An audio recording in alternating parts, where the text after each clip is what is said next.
quickly record your name and just give me a brief summary of yourself? My visit to TT, Trinidad and Tobago, is part of my global research on the ground, not just by watching a video or watching a documentary or reading a book or something like that. And I want to understand humanity in its totality. That's why I'm on a global tour, not just in one country, one culture, one people, but in all of them. The Caribbean is part of humanity, so I cannot just ignore the Caribbean and talk about all other regions. And that's my motivation. I see. Based on what you learned of Trinidad and Tobago in your studies so far, what do you think? Because we are in a very, I don't want to say precarious, but we are in a very interesting part of our history at this point. You see one of our closest neighbors, Venezuela, the unrest that's going on over there. Just recently we had to put one of our gas deals on hold as a result of US sanctions against Venezuela. The Dragon, the Dragon gas pipeline. deal. What are your thoughts on that? This is a very good question. I was also interviewed on TV the other day here, and they asked me the same kind of question. I want to compare and contrast.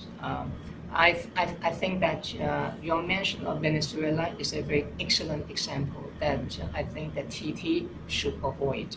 I think that one of the major weaknesses in the political structure over here is that the different political parties, like the one of African descent and the one of Indian descent, somehow cannot work together, and they have a lot of divisions among them. So I think that one of the things that they need to avoid is to avoid the fate of Venezuela, your neighbor. The reason is because over there the opposition and the government cannot work together, and then you allow outside powers to come in and intervene. And politics now, you said something very interesting earlier in that one of the things you noticed about Trinidad and Tobago was the sort of division we have between two of our major political parties, how they can sometimes also be defined along lines of ethnicity and race. What comments would you like to make on that? I do not want to side with any side because I have been here only for a few days, a few weeks, and I have seen this kind of divisions already, not just in political parties, even people on the street. I'm quite aware of this kind of conflicts right away because I have been so many other countries. I have seen many of these. In a way, it is part of life when you see so many divisions and diversification. You cannot have a society which has so mixed in so many things and expect that people there should be unified and should love each other, live happily forever after. It doesn't work like that. The more complex you have, the more diverse that you have, the chance is you will end up having this kind of conflicts and divisions. As long as you have the population here, they are divided between the African people. I mean, those people with African descent or of Indian descent, they are more or less the big two groups in the country. Even within each group, for example, even within those of Indian descent, they are also divided too, among those who are Muslims and among those who are Hindus and among those who are Christian and all that.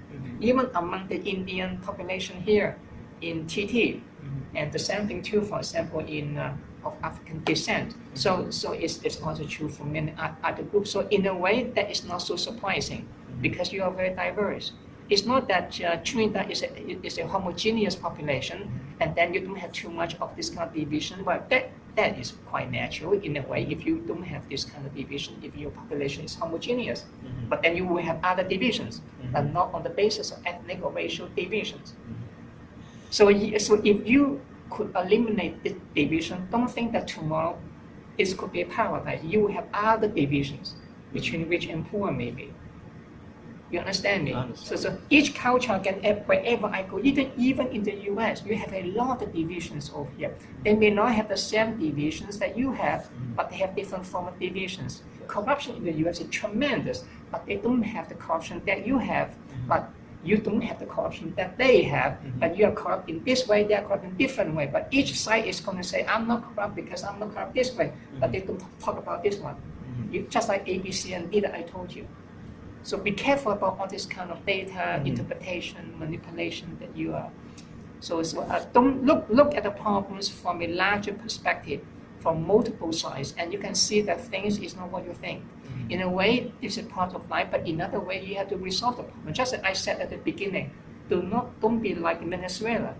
Mhm. So if you keep fighting like this, and you will not able to resolve many of the problems. But unfortunately, or fortunately, it depends on your own ideology. And some people enjoy fighting. Mhm. Some people they just enjoy fighting. And I have any more questions. Is there anything else you would like to add that I may not have asked you?